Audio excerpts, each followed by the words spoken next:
Is no pain, no gain a myth? Well, let's talk about it, because actually after 20 odd years in the fitness game, in the weights room, studying strength and studying nutrition and studying fitness and doing lots of mistakes and being hurt a lot of times and doing some stupid stuff along the way, I can tell you that actually no pain, no gain is debatable. No pain, no gain started in like the 70s. If you're old a little bit like me and you're approaching 40 or in your 40s, you may remember Pumping Iron with Arnold Schwarzenegger. Pump is like calming, the pump is like calming. And they're all just in pain for the entirety of that documentary. It's fantastic. It changed my life a lot on understanding that lifting weights was cool. It made me aspire to be like Arnie, like it did for many young men watching that. They all looked very, very uncomfortable and in pain. And obviously, they were all on performance-enhancing drugs at the time, and they all had superb genetics and superior attitudes and lifestyles to most of us. So it's very difficult to relate to those kinds of gentlemen. However, as time progressed, Rocky came in the 80s, and it was no tomorrow. It was all no pain, no gain. It was motivation. Everyone wanted to start running when they watched it. It is one of the most inspiring tunes as Eye of the Tiger, but we associate this idea of a physical activity, exercise, sport, with pain. Pain is part of the process of life. There is gain, usually following productive pain. However, I want to put forward to the idea that if you're living in pain constantly from exercise, then something is likely wrong. This is why a lot of bodybuilders are miserable, because they're in pain all the time, because they don't look after their flexibility, their mobility, and their recovery well enough. This is why a lot of people who train hard and smash their body through CrossFit, or they run and pound the pavement, they're long distance runners, they're sore and they're in pain. There's a lot of older long distance runners who have neglected a strength training protocol who are now wrecked their joints. A lot of people who have been ego lifting in the gym for a lot of years have shoulder issues now, etc. But not just that, you have to consider, just because you're in pain after a workout, let's say you go and do some legs in the gym, or let's say you go on a particular strenuous sprint session or run session, or you lift some heavy squats, right? And you are sore as fuck the next day, right? Why is that? Well, it's a buildup of lactic acid, which produces pain around the muscles, right? But you've got to consider as well, that's not always the sign of a good workout. Because if you can't walk the next day after training, you've probably overtrained. You've probably done a little bit much. Now, a lot of bodybuilders can get used to this pain because they're on performance-enhancing drugs, and what they do is they help you recover 5 to 10 times faster, meaning you can go to the gym the next day and smash just as hard, if not harder. But for most people who are not on PEDs, performance-enhancing drugs, it is very, very difficult to be able to train hard the next day. That's why sometimes it's actually good to have a protocol of training really hard one day and having a rest day, training really hard one day, day off, day on, day off, day on, right? Now, the whole no days off attitude can be quite flawed, because if we think about pain is a necessary part of life in general, but physical pain from exercise is a little bit of a necessity, especially when you're first starting. There's two ways I believe where pain will be the worst. One is when you're starting exercise from scratch, from fresh, or when you've been off 6 months, a year, 2 years, whatever, and you restart sport or exercise. The next few days or your first week of getting into it, whether it be brand new or getting back into it after a hiatus, will be probably excruciating. Like you've been hit by a bus. Your body will be switching on muscles. You'll be, obviously, when you work out, you're creating micro tears in the muscles. It's not used to those tears. You're creating a lot of lactic acid buildup that you've never experienced for a long time, if ever, and you're going to be sore as fuck when starting off. But once you got back into it after a week or so, yeah, you might be sore, but you probably won't be as sore as the first week, because your body started to get used to that lactic acid production. It started to get used to, start to have the blood flow more, so you're recovering better, and you will likely cope with it better. If you're eating more protein as well for recovery, that will help. The other time that you may get extreme pain during exercise is if you are doing something brand new, because your body's not used to it, or doing something that you haven't done in a long time. So your body's recruiting more muscle fibers, it's producing more lactic acid, your brain's thinking, what the fuck is this? This is new, I'm not sure about this, and you are going to be sore as a result, right? But if you are constantly sore, you're probably going to be quite pissed off. So if you go to the gym and train your ass off every day and you're smashing everything, let's use the pull-up as an example. So some people can't do a pull-up, which is fine. It's a hard exercise to get used to and a very difficult exercise to master. I could probably do maybe 15 strict pull-ups, 15 to 17 if I really push myself. If I did 17 pull-ups, let's say I really pushed myself and did 20, even though I can't really probably do 20. Let's say I did that. The next day, I would be in excruciating pain, and I probably couldn't train my upper body very hard at all, if at all. And I might even be sore for 3 days because I've pushed my body beyond my limits, right? But does that mean that's necessarily a good thing? If I can do 10 to 12 pull-ups comfortably, when I say comfortably, I mean I can do them without getting injured. I can do them as working sets, so I could do 3 to 4 sets of 10 to 12 pull-ups, for example. Then I could probably recover better than pushing myself to my absolute limits of trying to get 20 pull-ups. The thing is, we don't understand, a lot of us, about this effort level. When it comes to training, and I mean structured exercise, right? Your consistency matters more than your intensity.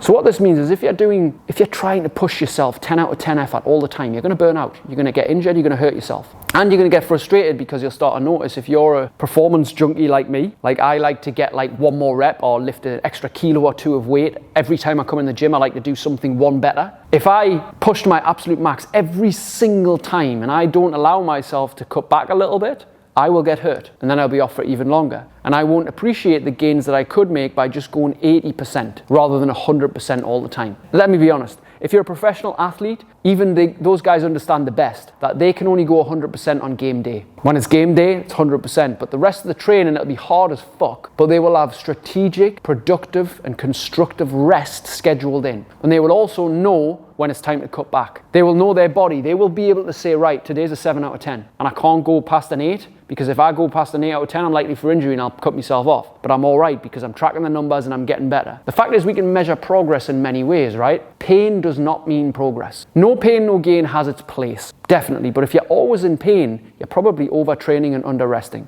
So I like to ask my strength clients when I'm coaching them one-to-one, I'll be like, right, how hard was that lift? Whether it be a back squat or whether it be an overhead press, how hard was that out of 10? And I'm getting them to feed back me some information. And if they say 9, I'm like, probably a bit too much weight, that, because I know eventually they're not going to get any more reps and they might hurt themselves trying to push for another one. What I'm always looking for with my clients is a 7 to 8 effort level range. Now, what does that mean? So if you're in the gym and you're doing, now this is going to change if you're doing something high intensity based or long steady state, what you'd call steady state cardio, or if you're doing some body weight exercises, for example, you're doing a set of burpees or you're planking or press ups or body weight squats, it's probably going to be slightly different than if you're lifting heavier weights. But if you're doing a set of bench press, for example, let's say you're doing some flat bench press and you are doing 6 to 8 reps and you get to rep 8 and you put it down, you think that was a 10 out of 10. There's absolutely no way I could have got another rep if you held a gun to my head. It's not necessarily productive to be continue training like that. You'll have the odd set here and there like that, but what's worthwhile is probably, if you can't do 8 reps, do 5 or 6. Make sure you've got some left in the tank. I am always looking for my clients to say 7 or 8 when I ask them an effort level out of 10. That means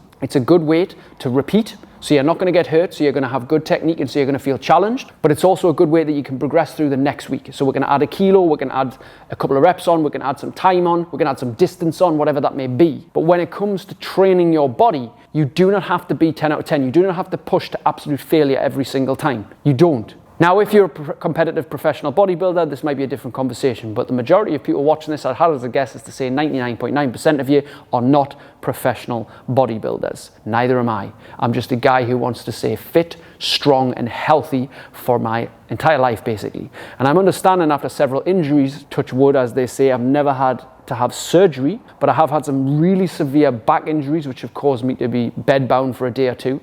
I've fractured my ankle, which thankfully didn't need surgery, but did have me completely out of anything lower body for 6 months. I was in a brace from a wrestling accident. And I kind of know how much injury can put you back. Mentally, more than physically, to be fair, because it's the mental side of things that people struggle with when they're on it, off it, on it, off it. It's always easier to keep up than catch up. When I broke my ankle in October 2023, it was a shock. First bone I'd ever broken my body from wrestling training. Obviously, I got it x-rayed. I was in a moon boot. 2 days later, I was in the gym, sitting on a bench like I am now, and I was curling some dumbbells. I was doing some press-ups on one leg. I was doing some presses above the head. I was slamming a ball. I was doing some sit-ups. I was doing some pull-ups. I was doing what I could with where I was, with what I had. Not everybody has the mentality to do that. I get it. As soon as the slightest bit of injury in the stop, and I'm not saying you should ever push through an injury. I didn't. I totally rested my ankle. I had to. It was fractured. However, the no pain, no gain approach sometimes can be detrimental because we see what we see on Instagram is not reality. What we see on TikTok is not real life. Like, we see people doing these intense things with ripped 8-packs and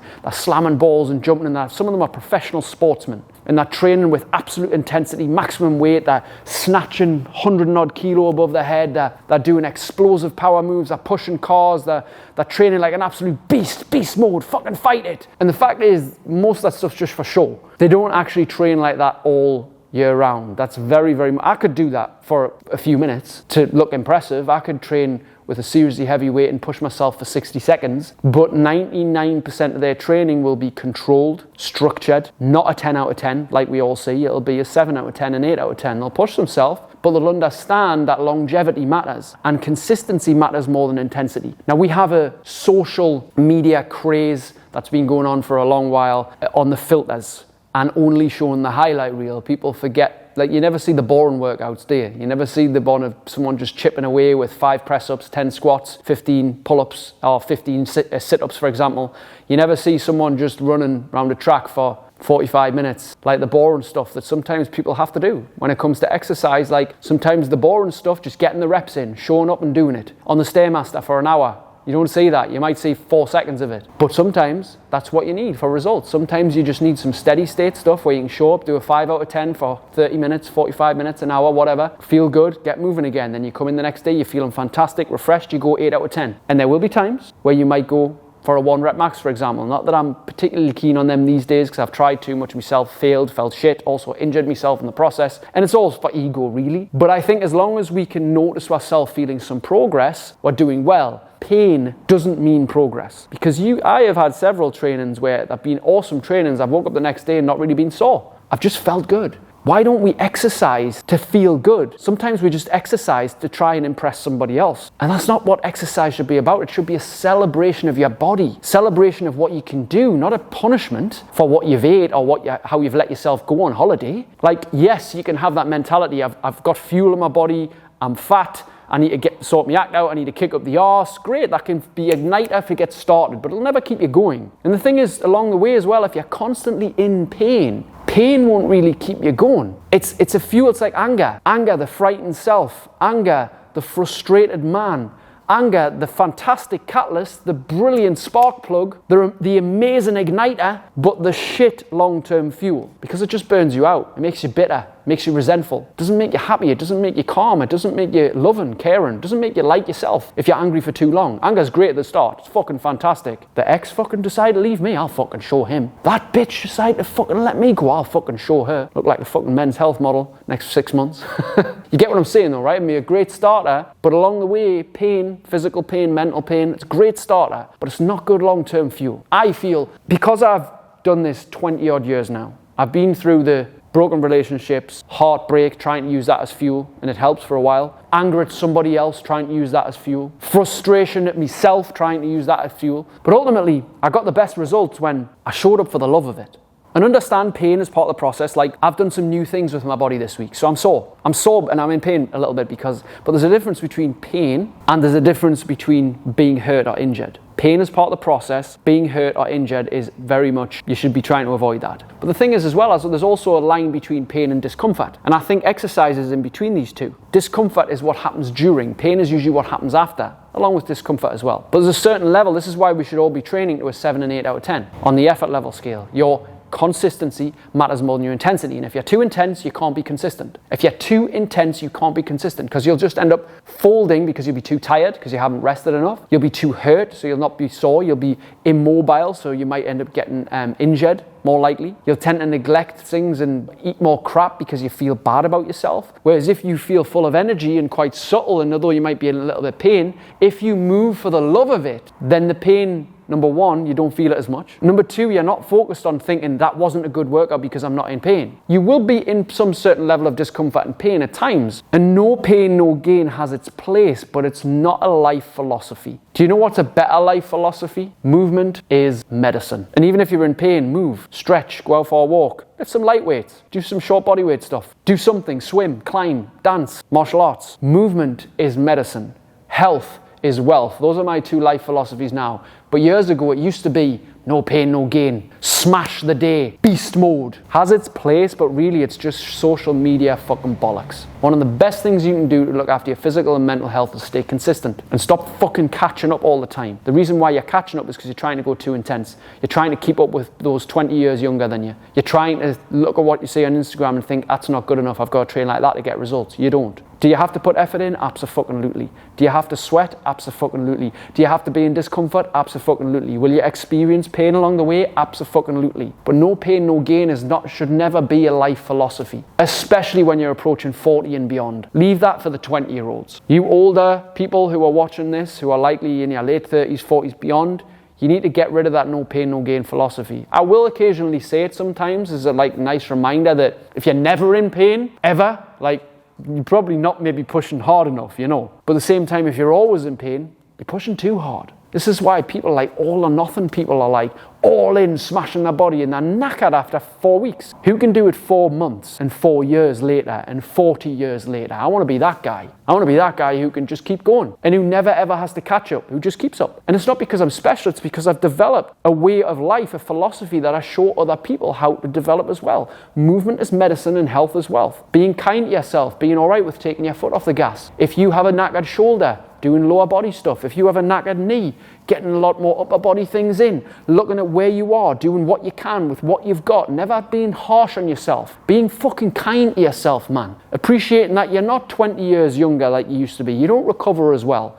You might have some ailments or previous injuries from sport or school or something that happened on an accident when you were out or whatever. But you do what you can with where you are. And you be fucking proud of that. No pain, no gain needs to take a back seat. Movement is medicine and health is wealth needs to take a front seat for the rest of your fucking life. If you've enjoyed this, leave a little comment below or a like, and I'll see you on the next video. If you'd like to learn how to create outstanding levels of energy, motivation, and self-control, my second book, Supercharged, the modern day guide to doing exactly that, is out now.